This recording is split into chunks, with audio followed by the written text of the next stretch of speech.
dark about her private email server. In one email, Clinton ally Neera Tanden writes the Clinton campaign chairman, John Podesta, this, quote, "Do we actually know who told Hillary she could use a private email? Has that person been drawn and quartered? The whole thing is blanking insane."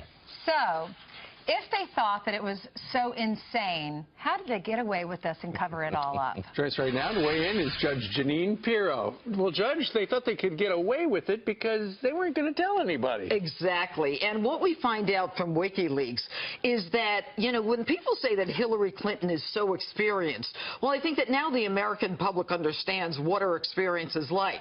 She engages in a world of dark secrecy where even her top aides don't know what she's doing. She keeps everyone in the dark, and as a result of that, the people that she's working with say it's insane, it's crazy, they need to be drawn and quartered, whoever told her she could do this, and putting our top secrets at risk in the email. But it gets better, because then we see that the woman is so robotic and so orchestrated that they say, gee, maybe we can, you know, put some humor into this, and maybe, you know, today she wasn't such, make some jokes. Today she wasn't such a bee, blank, blank, blank. And you realize that Hillary Clinton is not so much a real person as she is someone who goes through her aides in terms of what's to be said, a PR firm in terms of what can be said, and then her lawyers in terms of what legally can be said. And it's just ugly. It's horrific. And even they understood how dangerous it was, and they said, we should have gotten this out 18 months ago. Doesn't it just show, you know, she said, what I say in private is different from what I say in public, and her campaign is similar because they're saying, oh, it's not a big deal. You know, we followed the law. It wasn't classified information. But then you read their emails to each other and like, holy cow, this is happening. They are panicked, and that's why they're saying this person should be drawn and quartered. They know that this is a violation of the law. And then in one of the emails they say, oh, not to worry, it's been taken care of, or hasn't been, you know, and you realize that they're saying the fix is in. So you've got this clan that is this octopus of financial and political and powerful connections where the FBI ultimately says not to worry, it was bad, but don't worry about it. And they know how bad it's been, how politically dangerous it is, and yet they have this face for America like, we're here, we're in it for you. They're not. But they can't say anything to her, which I find so striking. In a lot of these emails, the staff kind of comes off as the adults, and it's Bill and Hillary Clinton who are sort of out of control, but they don't have the courage to confront them directly. What does that say about her management style, where her own closest aides are afraid to speak clearly to her? They're afraid of her, clearly. They're afraid of her. I mean, the fact that they refer to her as a, you know, the B word and, you know, saying, can we add some humor to this? It makes it clear that she engages in a world of her own where not only is she not willing to take any criticism, but she doesn't even want people in her world to know what she's doing. And her world is all about power and money for she and her husband. Over the last week, I know the Trump campaign has had this women's empowerment tour throughout portions of Florida. You were down there watching what was going on. The reaction to the Trump ladies? Well, you know what? It's very interesting what's going on in Florida. I was there yesterday, got back last night, a little delayed because of what happened with Governor Pence at LaGuardia. But a lot of women supporting Trump in Florida. There is a group of women. It's Lara Lee Trump, and I've got a lot of this on my show this weekend, along with Diamond and Silk, the two women who are so hysterical, Omarosa, and several other women who are going through Florida, connecting with women. And I spoke to a lot of them who were like, you know what? We love Donald Trump because of what he's going to do for us, what he's going to do for our pocketbooks, for our families, for our security, for our safety. And the numbers are turning. And you could just feel it. It was palpable. I'm telling you, everything is changing. And people now know who Hillary is, and people now understand what Donald Trump can do for us. And you can feel it. I was there. And we can see the road trip on your show. You can see the road trip on Saturday and Sunday on Justice. Very well. Thank you, Judge. Great to see you. Newt Gingrich joins us right now from our nation's capital. Good morning to you, Mr. Speaker. Good morning. Good morning. There's so much stuff to talk about, you know, between WikiLeaks and everything else.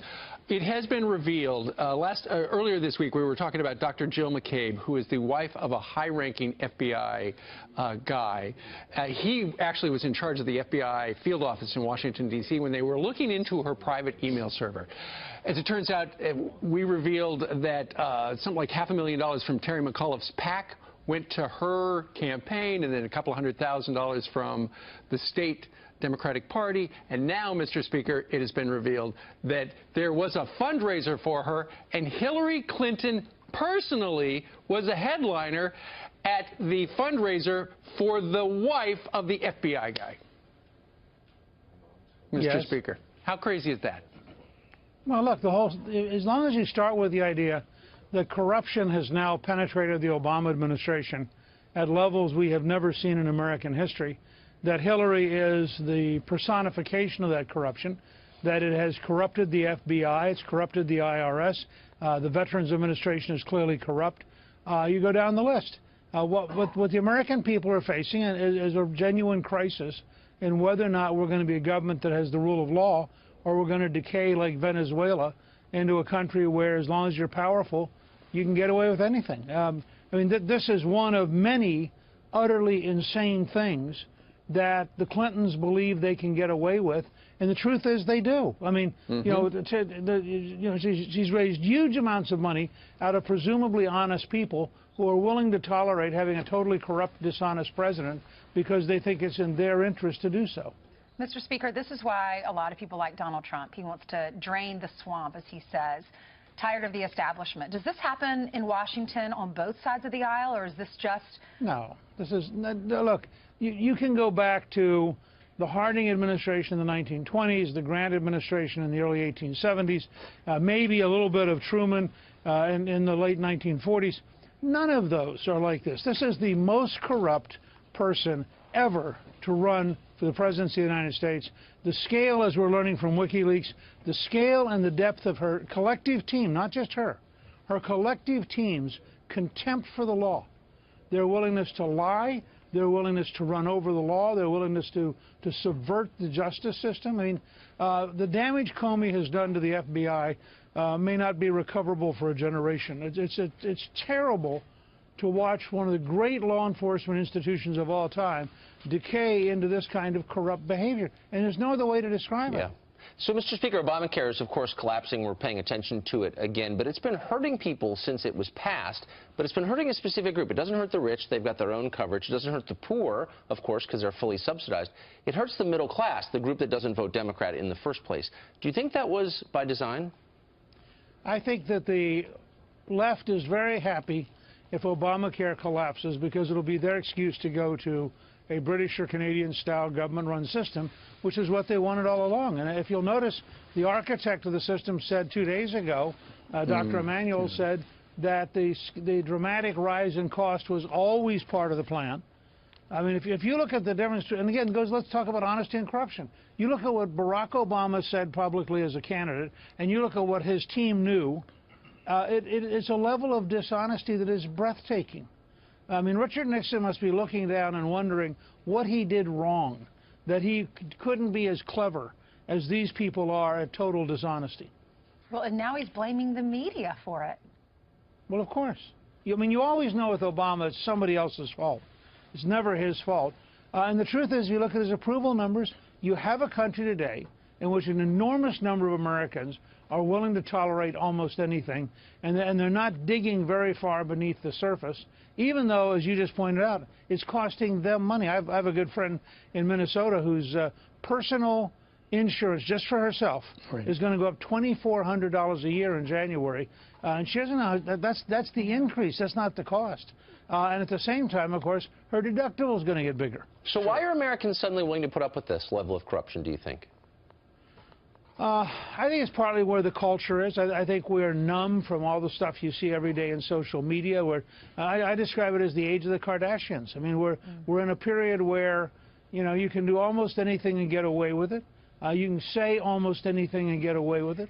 And people are kind of numb. The school system has taught, don't render judgment, you know, don't discriminate, don't have a sense of right and wrong. Well, you've got 2 or 3 generations now that have been told, you know, you shouldn't really be judgmental. Well, the truth is, corrupt, honest, that's a pretty big judgment call, and that goes against everything we've been teaching for 3 generations. Sure. Mr. Speaker, we're 11 days out. Mainstream media is saying, you know, for the most part, she's ahead, she's going to win, show's over, don't even bother voting. You Republicans, don't waste gas driving to the polling place. You've seen a lot of elections. You know, 11 days out, how does it appear, and I know you're on the Trump train, how does he win? Well, I think he wins by two different factors. One is by the continual, every single day, weighing down of Clinton with the truth, which is happening around him. And if he lets that continue to happen and doesn't distract people with other kind of issues, it'll just get bigger and bigger and bigger. And I think that is wearing down her support among independents, her support among Democrats who aren't automatic partisans. And then second, he's got to make sure he turns out his vote. I think things like the New Deal for African Americans, which he announced 2 days ago, his contract with the American voter, which is a very attractive, go down item by item compared to what he stands for and what Hillary stands for. I think that, you know, if they have a positive Trump and they allow the negative stuff to continue to play out on Hillary, I think he has a very real chance to win. It's absurd to suggest that this election is over. And I'm always amazed that the people, particularly on the left, who want to rush in and explain that it's all over. I remember when John Kerry was elected in 2004, except he wasn't. Right. And what about establishment Republicans who have kind of backed away from Donald Trump, but now, 11 days out, for instance, Nikki Haley yesterday said, you know what, I am going to vote for Donald Trump. And about policy. There are more and more establishment Republicans realizing, you know what, if I don't vote for Trump, really that is a vote for Hillary. Yeah, you know, from an establishment perspective, if they come out for Trump and he loses, it's not their fault. I mean, they can say, look, I did what I could, I'm sorry he lost. If they don't come out for Trump and he loses, they become the people who are the margin of defeat. Right. And I think that's a big factor. The other thing that's going on is, as you watch even, you know, MSNBC Morning Joe, for example, your competitor, out there spending 13 minutes attacking Hillary. I mean, you know things are bad when MSNBC attacks Hillary. And I think that says to the establishment Republicans, she is so sick. This whole process is so corrupt. How can I possibly not vote for Trump? And I think that is gradually getting people back in to say, yeah, I'm going to be for Trump. I think that's exactly right. Speaker, great to see you this morning. Thanks a lot for that. Thank you. Good to be with you. He wrote a bombshell book telling of his life inside the Clinton White House. But now our next guest, a former uniformed Secret Service agent, is coming under fire for doing so. And now he's filing a lawsuit suggesting collusion between the Clinton campaign and those who have criticized him. Former Secret Service officer and the author of the book Crisis of Character. We have had him on the show to talk about that book. His name is Gary Byrne, and he joins us again. Hey, Gary, good to see you. Good morning. Thank you. Good morning. So why the lawsuit? Well, I wrote my book to get the truth out about the Clintons and my experiences. And many people in the Secret Service have written books about their careers, but they're usually agents. And when somebody in the uniform division comes out and writes a book and it turns out to be successful, David Brock referred to me as a smear merchant. I'm not a politician. I'm not part of the Washington, D.C. Elite who's used to being smeared or smears other people.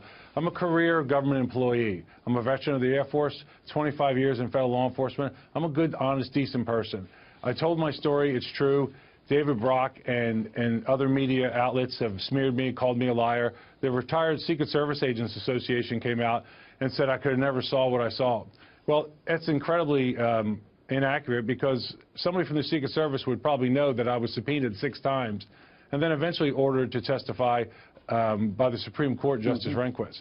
So, and I stand by everything in my book, and I'm defending it, and I'm trying to restore my reputation and the book's reputation. When you say David Brock is the guy who runs that Media Matters website. It's correct. It's a lefty blog. I think it's funded in part by George Soros. Yes, it is. Things like that. It has been trying to bail out the Clintons for years and years and years. So it's interesting. They suggest that you didn't have access to the Clintons, and we just put up a whole bunch of pictures where you're standing right next to them. Yes, that's exactly right.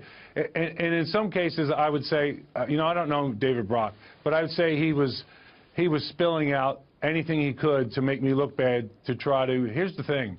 Everybody knows that Hillary Clinton can't run on her record. So anybody that comes out and says anything truthful about him, they have to hammer him.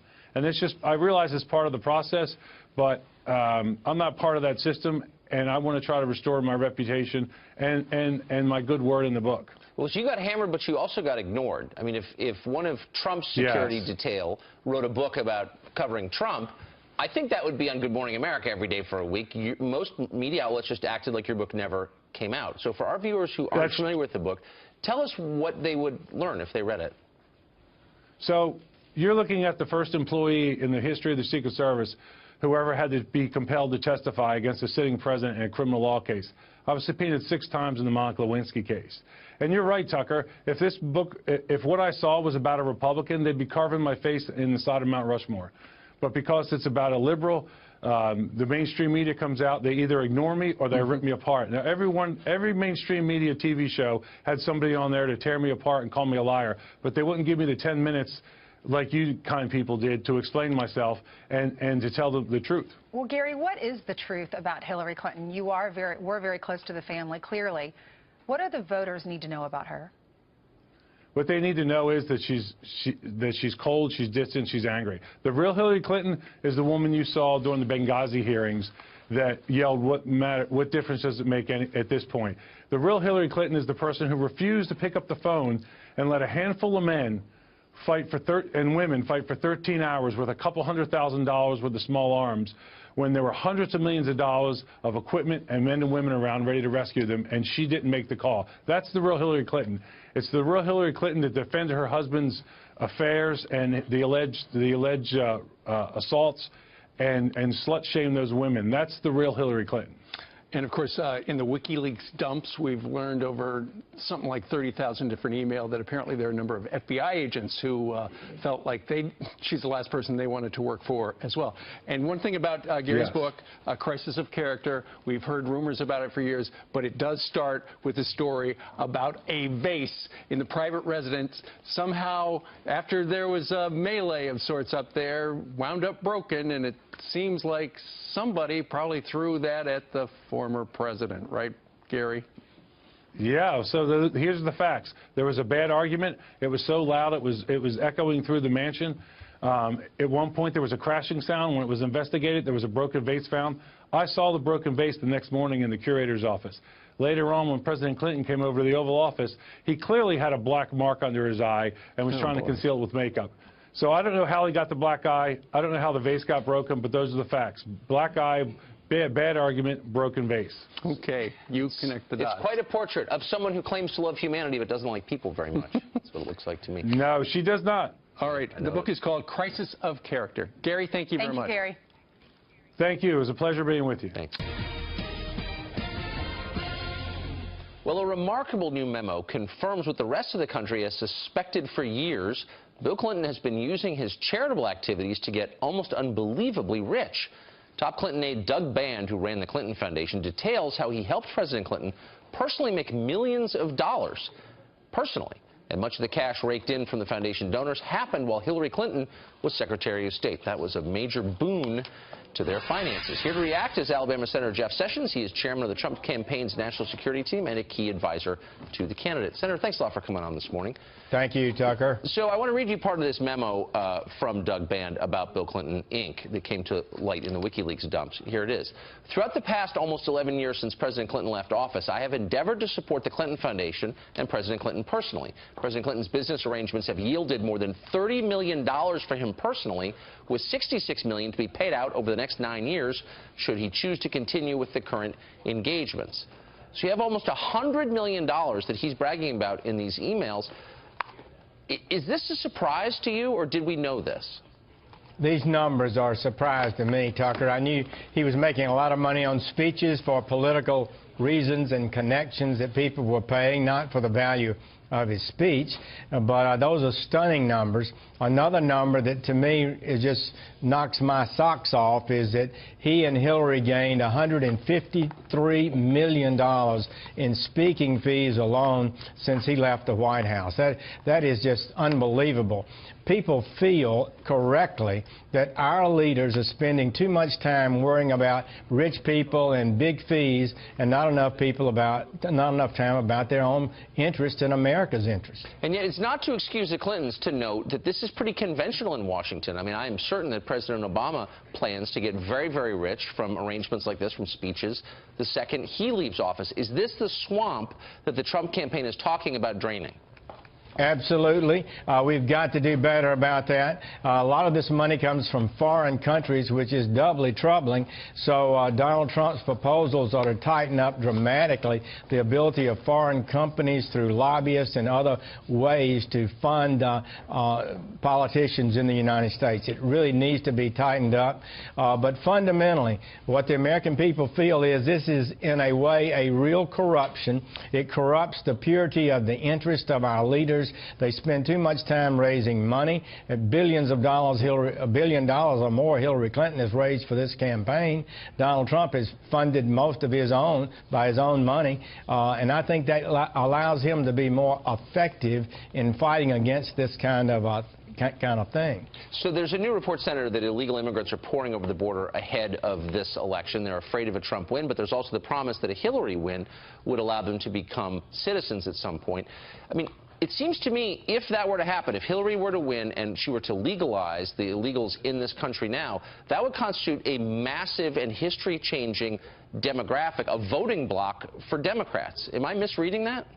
Well, it's a huge thing. People don't realize how big it is. We admit 1.1 million a year lawfully, right, who go on to become citizens. Those, and then we have probably at least 500,000 or more entering unlawfully every year, maybe closer to 1 million. So these are historic numbers. We'll soon reach the highest percentage of foreign-born in America's history. It will continue to go up. Look, the American people are not against immigration. They're not against immigrants. Donald Trump does not hate immigrants, but we need a lawful system. We got to end the lawlessness, and we can do it. I've studied it. This can be done. It should be done. Yep. And if we don't, we're going to regret it. And it's a really impacting adversely the working conditions and wages of American workers. And it's packing the electorate for Democrats, that's for sure. Senator, it's great to see you this morning. Thanks a lot for coming on. Thank you. Right now, 11 days remaining until Election Day. Hillary Clinton is already making preparations for the White House. She is reportedly considering Vice President Joe Biden to be her Secretary of State. Joining us right now is former Congressman and Fox News contributor, Lieutenant Colonel Alan West. Colonel, good to see you. Thanks so much for joining us. Good morning. Thank you, Maria. What do you make of this? Hillary Clinton considering Joe Biden for Secretary of State? Well, I mean, the hits just keep on coming. I think one of the things we have to remember that this is a Vice President Joe Biden that said of President Obama's unilateral decision to withdraw the troops from Iraq, that would be one of the greatest decisions and one of the greatest successes ever. And look at what has happened from that one decision. I don't think that's the type of person we want to have as the Secretary of State. But then when you consider Hillary Clinton and her reset button with Russia, you consider the destabilization of Libya, what happened in Syria, when you consider that Barack Obama stood up and said that Yemen would be the example of his counterterrorism strategy, yet we have the Houthi rebels that are shooting missiles at our U.S. destroyers.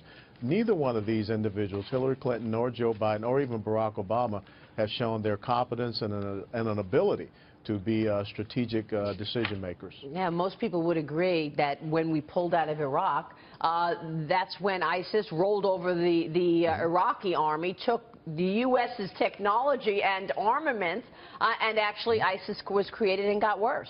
I mean, we know that absolutely. Yeah. And we know that national security is one of the top issues of American voters, specifically women. And I think this is so important. What happens if Hillary Clinton is president to national security? What do you think? Well, I think you will continue to see the decimation of our military forces. Right now, we have the smallest army since 1939, the smallest Navy since 1917. You know, one of the things people have forgotten that we went about 3 or 4 months without having a U.S. carrier battle group coverage in the Persian Gulf. We had to ask a French carrier battle group to cover us and continue our operations in the Persian Gulf. Yeah. We have the smallest Marine Corps since World War I and the oldest and smallest combat aircraft fleet in the Air Force since we created the modern Air Force. So you will continue to see that happen, and you will continue to see the disrespect and disregard of the United States. We just saw the president of the Philippines say that he was creating a separation between the United States of America, and 2 days ago he said in 2 years he wants all U.S. troops out of the Philippines. Colonel West, you were talking about some of the problems that the Obama administration's been having in foreign policy. Can you also extend Joe Biden is not considered one of the more smooth and polished individuals or one of the more eloquent.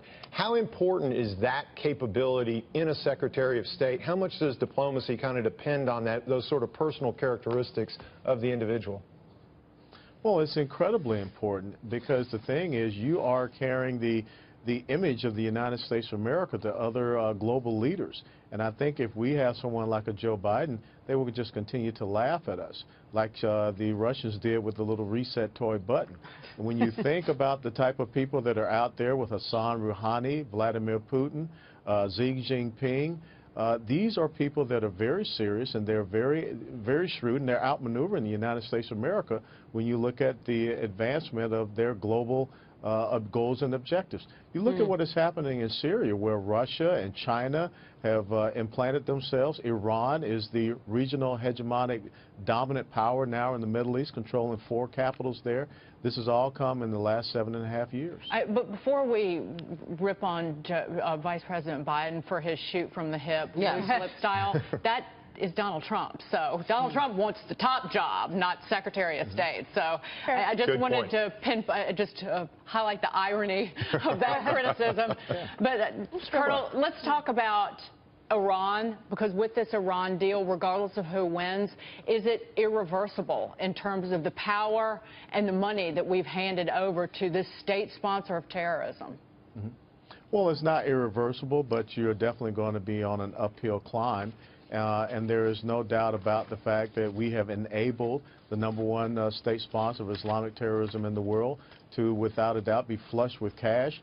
I think that we have to look at how we can go back and put on these type of sanctions, how we can work with other countries to start cutting off that flow of cash that goes in. But then you have an Obama administration that's been aiding a company like Boeing to have aircraft contracts with the Iranians. So there are a lot of things that we can turn back.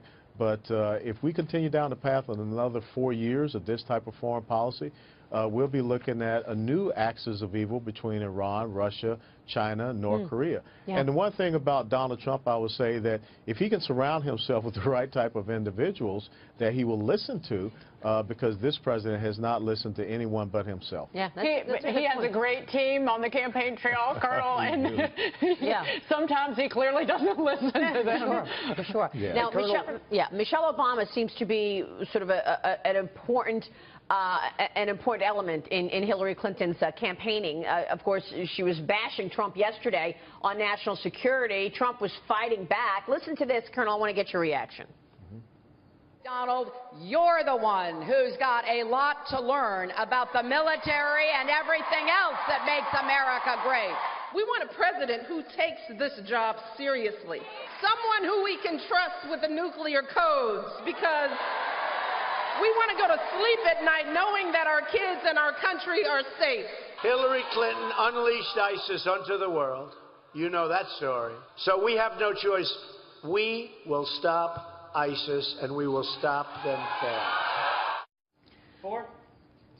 Colonel, your reaction? What was said on the trail yesterday? Well, I find it, somewhat laughable that Michelle Obama would stand up there when her husband 2 years ago said that, let me make myself very clear, ISIS is not Islamic.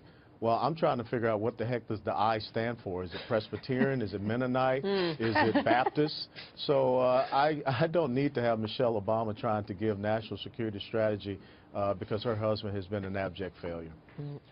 Colonel, you were talking earlier about Iran and the 4 capitals that they essentially control. Let me ask you something. Iran's sort of like a virtual empire now, where instead of occupying countries, they use terror proxies to get their way and influence policy.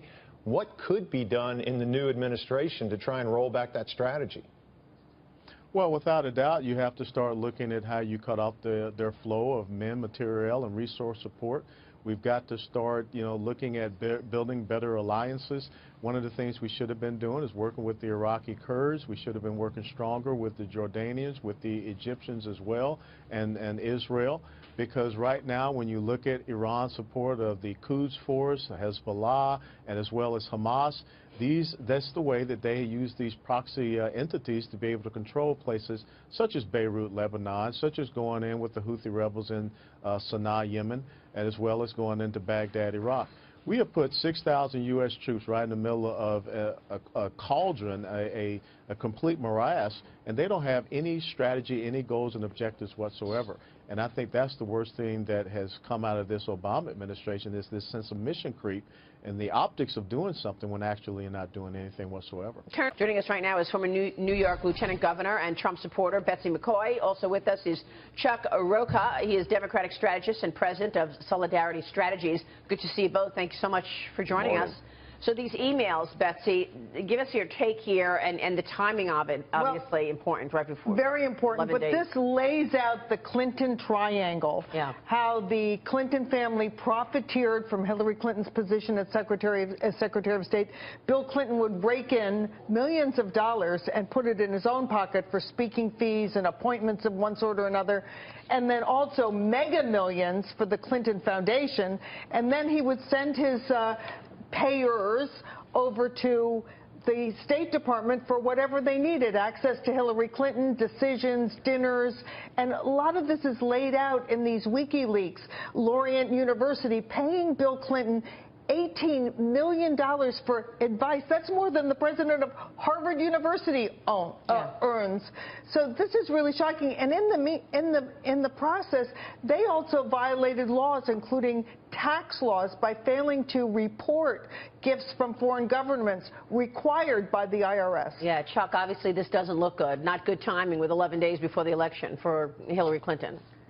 Well, I run campaigns for a living, and optics is something you have to worry about, and this does not look good. Of course, obviously, if they'd have broke any law, they'd be in the jail. But what this thing shows you is what a lot of people think, right? And so they have to be able to pivot from this and go. And Donald Trump could have taken great advantage of this as just a strategist. And let me remind everybody, I've run a campaign against Hillary Clinton in the primary. There are things out there you can use to try to talk about the issues, but a lot of this campaign has not been about talking about the issues because of things that Donald Trump has said or other folks have said, when we could have been talking about Obamacare and debating the issues, talking about the foundation and debating the issues. We really never got to have that debate this evening, and much like my friend Dagan, that's why I got the puffy face, because I got 11 days left, and I don't know if I'm going to make it. But let me tell you, I'm sure that the Democrats don't want to talk about Obamacare, but the fact is, it's very, very clear that whatever Hillary Clinton has done as Secretary of State, she's going to do it many-fold more when she has the whole U.S. government to sell instead of just the State Department. And that's part of the worry. She refused to put any limits on this when she was Secretary of State.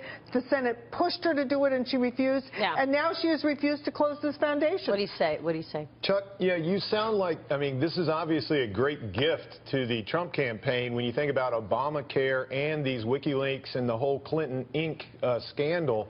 But you sound like you don't think it's enough to change the narrative this close to the election. Is that what you're saying? Well, it's kind of like if a tree falls in the forest. When you run a campaign, you have an organized structure of multi-layered communication that goes on that if I was the opponent of Hillary, we would have had a plan to lay this out. There'd be TV commercials. There'd be ground operations where we were knocking on people's doors of just those people who were targeted, undecided people who we knew we could move, who may feel a little untrustworthy, where you can move those people one way or the other through digital advertising with a layered march of that issue. It's kind of been out there some, but not in the mainstream media. And that's where you lost it this year on not having 11 days to go, and we still aren't there. Yeah, Dagan. Chuck, I mean, one of the issues you talked about untrustworthiness. How on earth are people supposed to trust Hillary Clinton right now?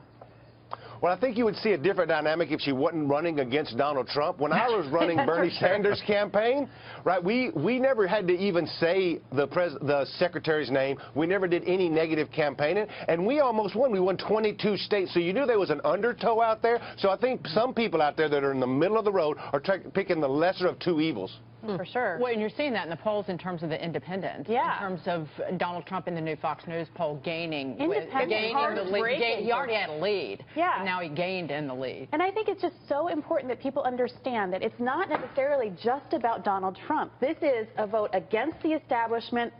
People want a big change in Washington, D.C. They're like, this is not, they're not working for me, they're working for themselves. It's the future of our nation is at stake. We will never have the rule of law again if Mrs. Clinton is president. And I will predict, if she becomes the first woman president, she will also be the first president in the 21st century to be impeached, because she is not leaving her corrupt ways behind. Well, I just point to the Kimberly Strassel editorial, which is in the Wall Street Journal, Potomac Watch every Friday, and in her lead paragraph, a Hillary Clinton presidency will be built from the ground up on self-dealing, crony favors, and an utter disregard for the law. Yeah. Last night I was watching Charles Krauthammer on Special Report, and he really hit it on the head in terms of this Doug Band memo. If people want to go and read the whole thing that came out of the WikiLeaks hack, he said, now we know how the Clintons, got obscenely rich without visible work. Mm-hmm. That's right. Trump was building buildings, and what were they doing? How did they amass well over $100 million in just a few years? Yeah, because Doug Band and Teneo were setting up speeches, setting up deals. And obviously, it did include access to the State Department. Lee Carter, we're happy you're here today because you looked at this week's campaign highlights and you put them to the dial test. Let's listen. Explain the yellow, green, and red lines first to make it real clear. Yeah, so the yellow line is independence, and that's the most important one to watch right now because that's where this election is going to be won or lost. We've got the red line is Republicans, the blue line is Democrats. They don't surprise me as much as these yellow lines because we're seeing that independents are really breaking hard for Donald Trump again. We saw it earlier in the campaign. They lost him for a little bit. Watch them now. This is when Hillary Clinton was questioned about WikiLeaks. Watch. Secretary Clinton, are you truly concerned that Donald Trump would try to throw you in jail if you were elected? You brought that up at the rally tonight. And one other issue, there was a WikiLeaks email in which one of your top aides said that a Clinton Foundation conference that's now being labeled by Senator Critics as a pay-to-play scheme was a mess of your own making. Could you comment on that as well? No, I have nothing to say about WikiLeaks other than I think we should all be concerned about what the Russians are trying to do to our election and using WikiLeaks very blatantly to try to influence the outcome of the election. And I have no concerns about the first question whatsoever. All right. Thanks very much. Appreciate it. Favorite Miley Cyrus song? Lee, walk us through what was going on there. We saw the yellow line coming down. It was on the floor, and this is really, voters are reacting on a second-by-second basis. You can see as soon as Hillary Clinton pivoted to the response about and went over and started talking about this as an issue about Russia, folks just dropped to the floor. Right. Independents are not buying this argument, so they're reacting, and as soon as they hear that, they say, no way, I'm not buying it. And so we're just measuring how people are reacting, and what we send this out to 1,000 voters, and that's the reactions that we see.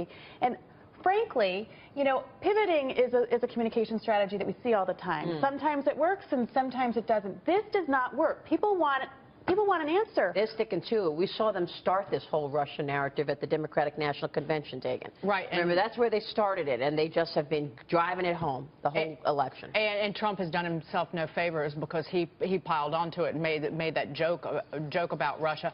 I want to ask Chuck one thing. Chuck, you look back when you were working on the Sanders campaign, and don't you wish these WikiLeaks emails came out then? Well, it would be interesting to see those in the days of the primary when I was a paid consultant for Bernie, and I think there would have been a different election. But I don't look back. I'll have to look forward. And what I was thinking about when Lee was talking about the dial testing was right now in elections, people are coming home, and people are already voting. In Nevada, 80% of people will have voted early before Election Day. So the election is happening right now. In my world, I'm doing phones and mail and reminding them to vote right now. And remember, if you lean a little bit more conservative, you're going to be more apt to go that way. So I think a lot of good things are happening across the country today. All right, we'll leave it there. Joining us right now here on the Curvy Couch, we've got Indiana Governor Mike Pence, who would like to be the next Vice President of the United States. And you were giggling looking at those images of those kids. Well, I was too when I walked down the hallway. I mean, that's weird. I want to stop in for a... Gee, I wonder what Mike Pence would look like as a cowboy and his wife as a ladybug. Oh, there we go. Yeah. When was that? Yeah. That was last year. For Halloween. Yeah, the governor's residence. It's one of the great traditions in Indiana. Karen and I pass out candy at the governor's residence. You doing it this? Can you dress up as the VP candidate? Yeah, I don't know if it's going to happen this year with all of our travels, right? but it's a great tradition. I love Halloween. I really do. How are you feeling after last night's scare on the runway? We're great. Thanks for asking. We just had we had about 10 seconds of uncertainty at the end of that landing, but just so thankful. So thankful to our pilots and, frankly, to the first responders. The plane had no sooner come to a stop that I felt like we were surrounded by first responders. So by uncertainty, do you mean terror? No, it was just uncertainty, Tucker. We came down. It was a low ceiling. We landed, but it was, I think, obvious to everybody on the plane that they were hitting the brakes very hard, trying to bring the aircraft to a stop. We fishtailed a little bit, and then we passed through that part where the concrete breaks apart. The arrestor blocks. And then we saw, I saw mud splash up on the windows on either side of the front of the aircraft, and that's when I knew we were probably off the runway. But, our son is a Marine Corps aviator, and he says all the time, Dad, any landing you walk away from is a successful landing. So we feel very fortunate and very moved, frankly, by the outpouring of concern for us and our family and our staff and all the people that were on the plane. You were on the tarmac shaking hands with all the first responders. Well, I was very impressed with them. I mean, they were literally, Ainsley, they were on the scene almost before the plane stopped rolling, and got everybody off very easily and very quickly, and I just felt the opportunity to shake their hands and give them a word of encouragement. Yeah, we just had a local reporter on who said the preliminary assessment is that the pilot may have landed a little too far down the runway and overshot things. Well, I mean, we'll leave that to the experts, and but I can just tell you we're we have a saying in our family that the safest place in the world is to be in the center of God's will. So we had no anxiety throughout all of it. I turned to Karen after the plane came to a stop. I asked her if she's okay. She's a pilot. She said, I'm fine. And we're back on the campaign trail today. We'll be in Pennsylvania, be in North Carolina, and looking forward to getting back out there and telling the story of the man I hope becomes the next president of the United States. Well, maybe on Monday on Halloween you could dress up as a pilot? Well, flight attendant? Well, my wife is the pilot, and our son's a pilot. So okay, she'll be the pilot, you'll be the flight attendant. Somebody did send me a picture of a little boy that dressed up for Halloween as Mike Pence. And were you flattered? I was actually very flattered. You're so busy running for VP, you're probably not reading all the WikiLeaks emails. But I want to read you a line, and I want you to tell me, is this uttered by a Republican or a Democrat? And it's a quote. Do we actually know who told Hillary she could use a private email? And has that person been drawn and quartered? The whole thing is blanking insane. I'm going to give it away. That's from Neera Tanden, former head of the Center for American Progress and a close aide to Hillary. Her own aides are saying this is nuts. Well, look, and it's not just the decision to have a private server. It's that while Hillary Clinton was Secretary of State in charge of all of America's foreign policy, she had a private family foundation that was taking money from foreign governments and foreign donors, and then had a private server, presumably to keep all of the traffic and dialogue about all of that out of the public reach. But as I say at our rallies, truth is a force of nature. This information is coming out, not just by WikiLeaks, but by freedom of information requests and some good journalism around the country. And what the American people are seeing more and more is just the kind of pay-to-play politics where donors were giving to their foundation, and then were given special consideration for contracts to rebuild Haiti, where we see now this what's being called Clinton Incorporated, where donors to the foundation, many of whom were lobbying the State Department, were also hiring former President Bill Clinton. And this is just the kind of pay-to-play politics that the American people are tired of, benefits the favored few, and it's the kind of politics that'll end the day that Donald Trump becomes president of the United States. Well, a lot of people are disgusted when they see the stories about WikiLeaks. Unfortunately, there aren't that many channels that are covering them. That's right. And you were talking about good journalists. There are not a lot of print reporters who are doing it. And to a lot of people, mainly on your side, it looks like the press is in the tank for her. Well, I think since I joined this campaign, it's been 2-on-1 with the mainstream media doing most of Hillary Clinton's work for every day. We just saw Media Research Center came out with a study that the network evening news over the last 3 months that Donald Trump had gotten the majority of coverage, but 91% of the coverage of my running mate had been negative. But I have to tell you, the momentum in this campaign is incredible. I was campaigning with Donald Trump in Cleveland over the weekend. Tens of thousands of people coming out, and even rallies that I'm doing across the West and across the heartland this week. We'll have hundreds and hundreds of people come out. The American people know we can be stronger. They know we can be more prosperous, but they know it's going to take real change in the White House and a change of direction and leadership to do that. And that's why I think we're seeing so many Republicans, independents, and many Democrats preparing to stand with and voting for Donald Trump as the next president. So it seems to be closing a little bit the polls in a way that benefits you all. And I heard someone say yesterday, maybe it's because Trump seems to be talking less about himself and more about the issues. Do you think that's a fair assessment? I don't think that's fair. I think from the beginning of this campaign, Donald Trump has been giving voice to the frustrations and the aspirations of the American people like no one in my lifetime since Ronald Reagan. And you've seen that not only in the convention where he talked about standing up for the forgotten men and women in this country, and then week after week where the other campaign, it seems like, has been more focused on what they don't like about our team. Donald Trump has been out there almost every day laying out the kind of policies that'll make America great again. What is he going to do in the next 11 days?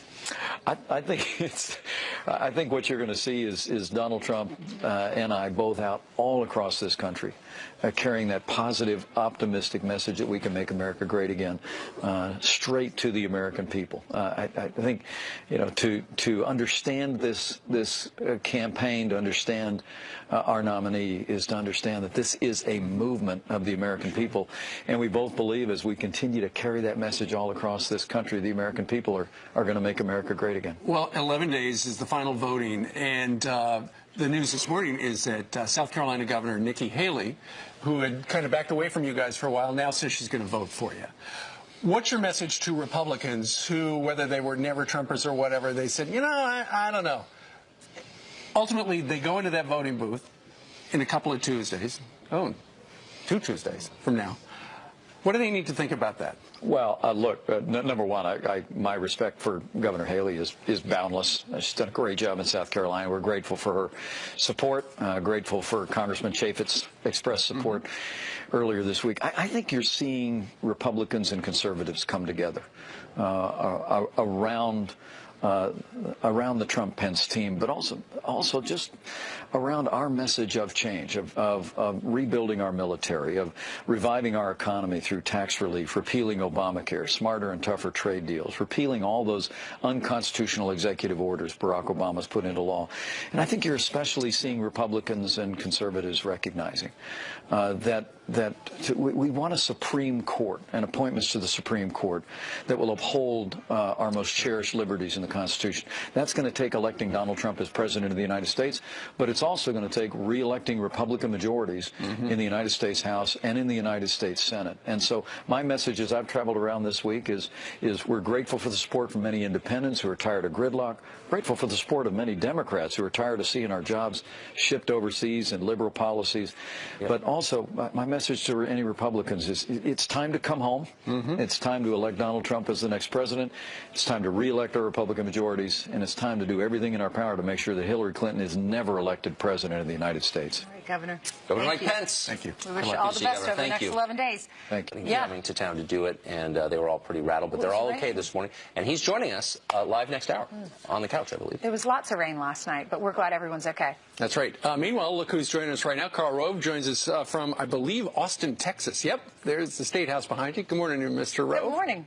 Carl, when Steve said that you have your whiteboards, I was like, oh my gosh, it's that time. We have 11 days until this election. What can you predict? Well, it's not. I'm not going to be in the predictive business. I can tell you that the path ahead. Let's take a look at the Real Clear Politics average of recent state polls. We start with the Romney states. Right today, Romney got 206 electoral votes.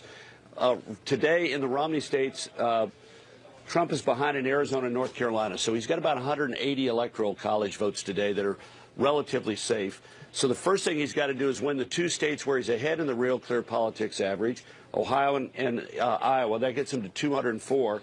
Then there are several states where he's close.